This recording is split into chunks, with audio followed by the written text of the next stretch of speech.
Oh, hi. Hi, yes. Do I have a mustache again? Yes.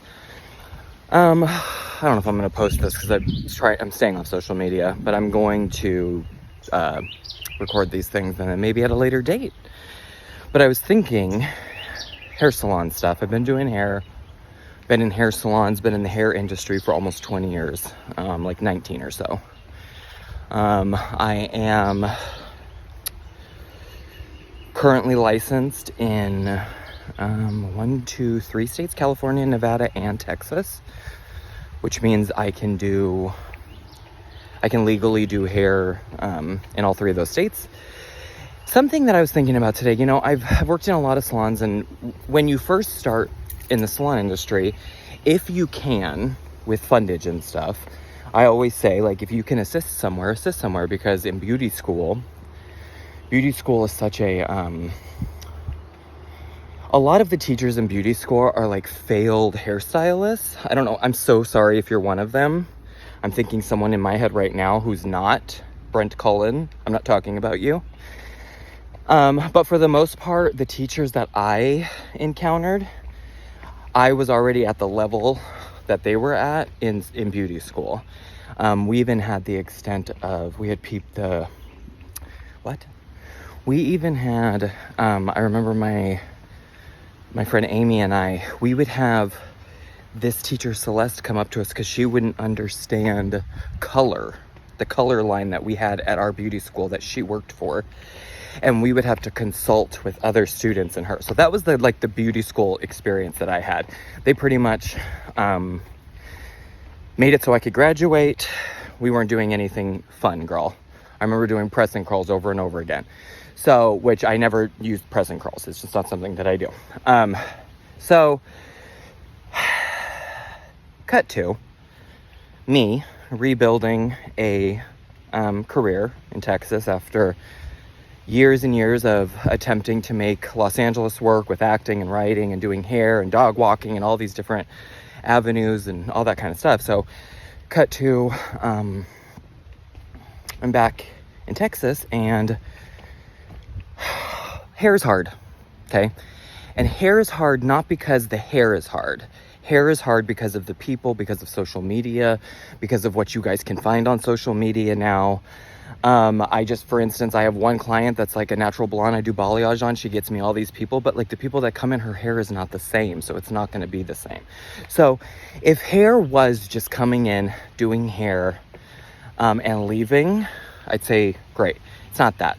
We're like fucking psychologists. These people trust us, which I don't know why, girl, because I'm like a what not to do fucking tutorial, okay? Don't fucking, like, they ask me relationship questions. I'm like, bitch, I've been single for like 7 years, celibate for like 4. I don't know. What? Girl, I go off on tangents. So, cut to, I start working at a salon out here. And this is one thing that I have to say to salon owners, because I've worked at a handful of salons, some rental, some commission. The worst thing that you can do to your employees is make them work for free. That is the absolute worst. And what I mean is things like you putting yourself on their books to get their hair blowed out and not paying them, especially with someone that's been doing hair for 2 decades. It is a slap in the fucking face. If you don't think that I went through years of free blow dries, of learning how to blow dry and breaking my back, and then for you to take an established stylist and make them break their back to do that, that's bullshit, okay? Other hairstylists out there, that's bullshit. They shouldn't do that. Now, if you're in an assistant program, I was tortured a little bit. Like, I had this one stylist who would make me blow dry her hair all the time. I hated it. She got a free blowout all the time.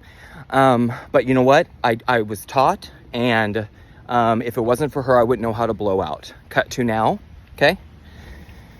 That doesn't matter, because now I don't work for free, and neither should you, okay?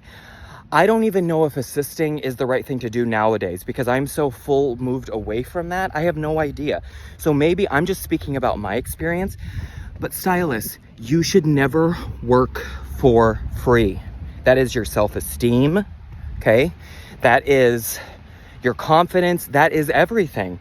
You start doing shit for free, you're fucking done. Now, I'm not saying family and shit like that, but bitch, there are only a handful of people in my life that get shit for free.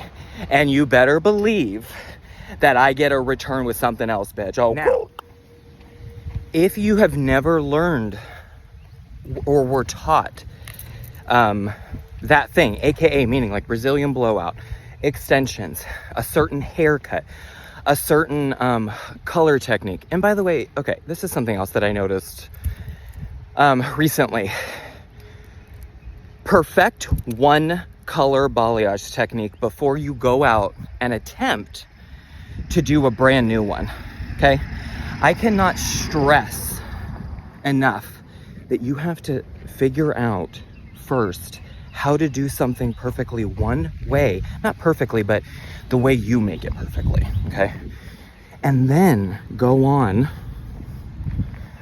and find other ways to do it. I would just constantly say, I'm trying this new way. I'm like, bitch, you don't even know the old way. Just figure out the old way. I have perfected the way I do balayage. And let me tell you something. It doesn't always work, right? Sometimes these bitches got to come back. Sometimes, but I never fuck it up. It never looks crazy. And for the most part, it always looks amazing, okay? People love it. And the most of the time, those people are clients that love me and allow me to be me and the artist that I am, right? So, but yeah, you guys, just figure out one technique. And going back to, this is just going to be a rant. I have no idea if I'm going to post this, but going back to working for free, I don't think the owners that do this, because I've had many owners do this to me, where they want their fucking hair, and I think a lot of it has to do with maybe they want to like talk to me, or maybe they want to get to know me or something like that. I don't fucking know.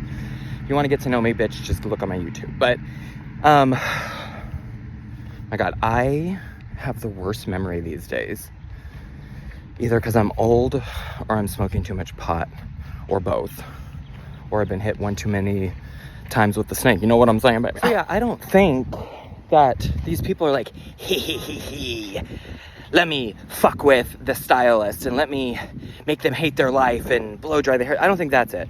I think they don't really think about it at all. I think what they think is, well, it's my salon, these people are mine, and they have to do what I say. So I'm not gonna ask. That was another thing. Like, you don't ask, you just do. And you know what? Okay, I'm gonna take a little responsibility here. As a human being, as a 40-year-old person in the world who's been in many salons, I should have said, you know what? I don't do blow dries for free.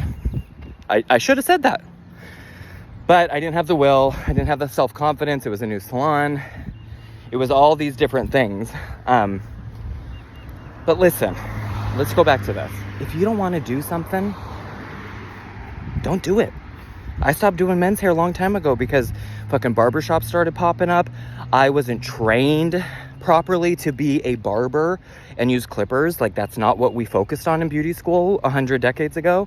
And so I don't do men's cuts. That, and because men are the fucking worst. In closing of whatever the fuck this was, my local bitch, my random bitch, my hair looks terrible. Look at the river. It's so fucking humid out here. Gross. You have to be very self-confident to be good in a salon. You have to, because there's so many different variables. You got to deal with other stylists. You got to deal with owners. You got to deal with customers. It is not an easy job doing hair. And I don't think people quite get that it's not that easy. Because like I said earlier, a lot of the reason is because, bitch, I got to sit here and fucking figure out your hair from the fucking photo. On top of that, you're wanting it to be exactly perfect. On top of that, you're telling me about your ex-boyfriend who is fucking your best friend and what you should do. Bitch, I don't know. I'm just trying to do your fucking balayage, right? But I just go, oh, I don't, yeah. You know what is the best is when people try and talk to me during a blow dry. And this is what I hear. And then, dad, woman, and I just go, Ooh, Ooh, look, girl, listen. Listen to me.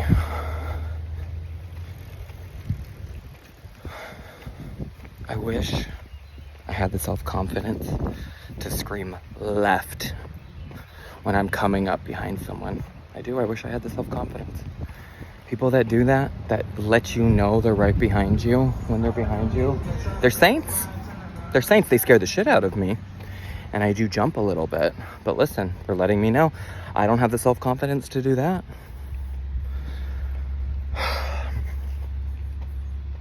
Mean what you say what you mean, but don't say it mean, right? So I gotta always think.